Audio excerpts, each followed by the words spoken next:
Hey guys, Paul here, W1VLF.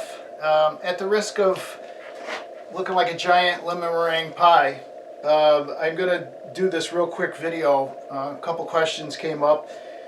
Dennis out there had asked, well, how good is the little antenna for a long wave, and for especially down for SIDs, for sudden ionospheric disturbances? And in a word, it's horrible. It's not really set up for that.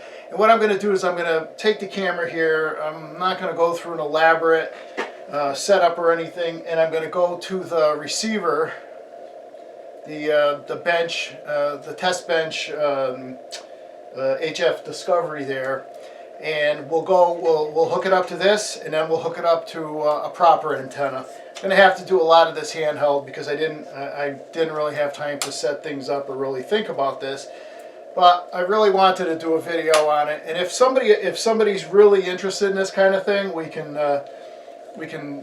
do something further. One of the stations that I used to use for doing SIDs or looking for the sunrise sunset effect was NAA up in Maine, Cutler, Maine. And I can't use that one anymore because that's not reliable enough. All day long it wasn't on. Actually, oh, okay. It disconnected the antenna. But it wasn't on all day long. 24.8 out in where's that one? That one's in Seattle, and 25.2 is out in Lemoore, North or South Dakota, one of those two. Those were both on, but NAA at 24 kilohertz has been very, very unreliable. So what I'll do here is I'm going to just do kind of handheld or kind of cheesy way to do it, but stand by, take a look on the screen, and we'll talk about a few things here. I don't even think I'm going to shut the camera off. Yeah, I will.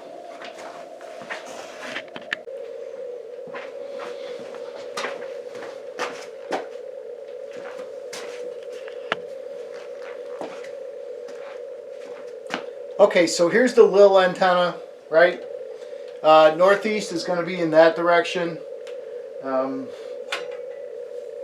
then, of course, the other ones will be out to the northwest and west. So let me zoom in. This is you won't see me moving these things around because I'm going to zero in on the camera, on the screen over there. But I'll go handheld for a second and show you what I'm going to be using.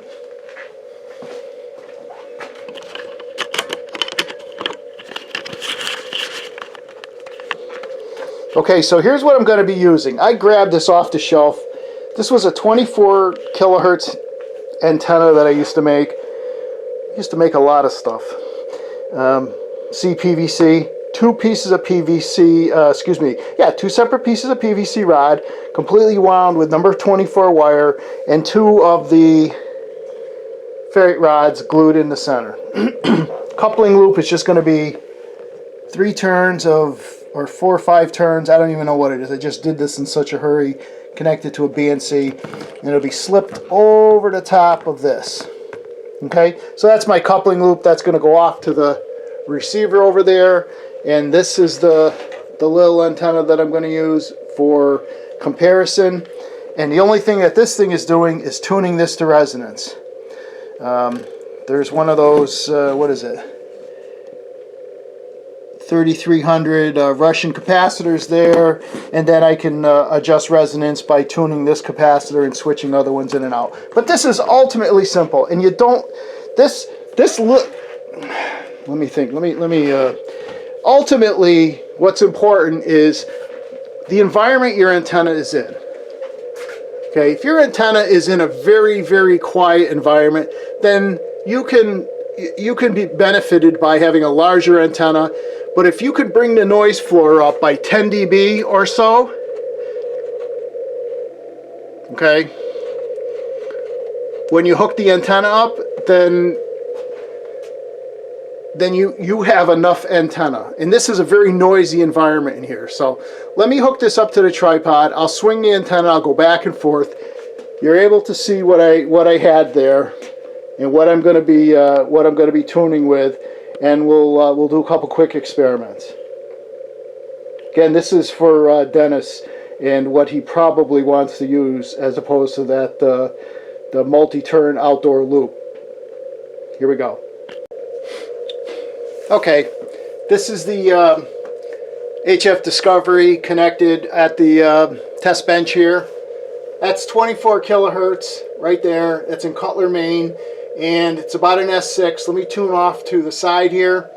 It's about an S1, just barely touching, not really enough noise to know that this is the ultimate sensitivity for this antenna. So let's go over here again quick. There's 24 kilohertz. This one right here, which you can't really see very well, that's 25.2. I'll swing out towards that.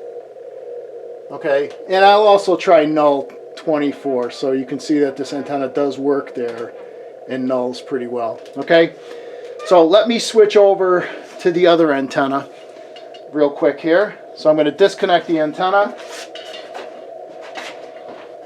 I'm pretty sure I'm set up at 24 kilohertz. Okay, I'm set up at 24 kilohertz, but I'm not aimed at that way with the let me move this. Okay, gonna adjust the resonance. Okay, so there's let's go back. What was it, like 6 before? Okay, so it's S9 plus 10 over. This whole antenna is 2 feet below the ground. And here's those other ones, right? Look how weak that is. Let me swing the antenna in that direction. Okay, so there, it's a little better, right? What's the problem? How come it's not very strong? Watch as I tune the resonance up towards there. Let's see, I gotta switch out some. Okay, real quick. Watch this big pile of noise. That's the resonant noise. When the antenna is resonant, that's the ambient noise from my crappy location downstairs here. And that's like lightning noise, all that noise floor rising. But that is the ambient noise in this area right here. Hope you can see that okay. Yeah, I guess you can.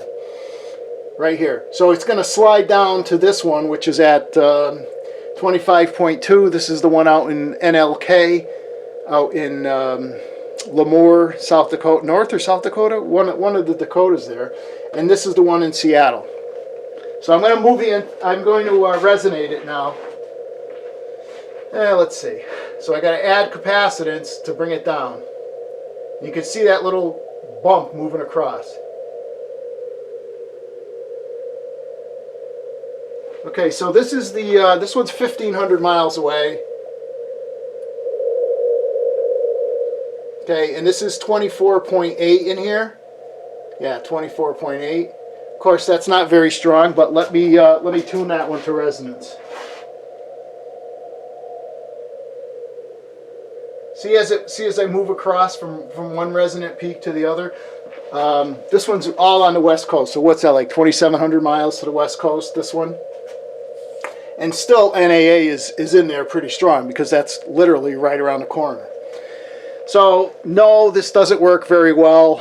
The lil for especially inside here, and if you put it outside, I guess it would be even worse actually because you'd have it in a quiet environment. A ferrite loop antenna like this with some C across it is just infinitely better.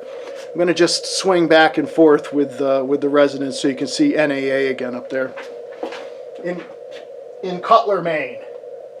So I have to add C to get it to resonate lower. See that bump just down to the left?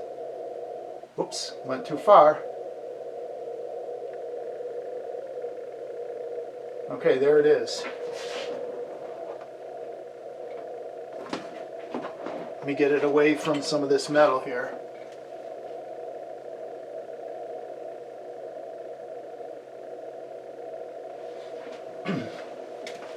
All right, swing this back over.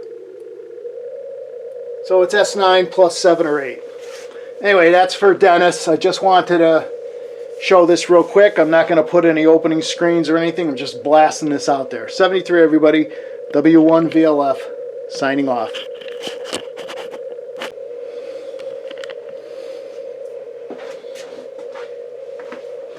Hey, if you're still here, watch this. Whoop. Watch this.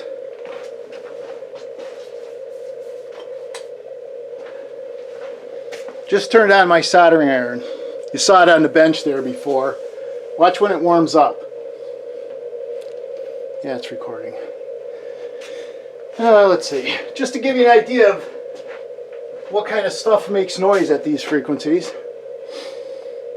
I was watching the 24 kilohertz before, and I was soldering something on the bench. I said, what the hell is going on here?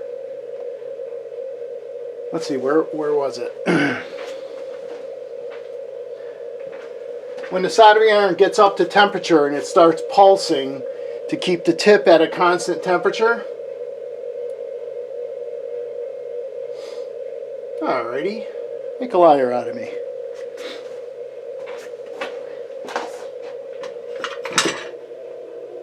Okay. See that? I'm going, what the heck new source of RFI came in here? But that's the soldering iron constantly pulsing the tip to keep it to temperature. You didn't see it when it was before because it was warming up. Now that it's up to temperature, it's doing that. I'll go shut it off.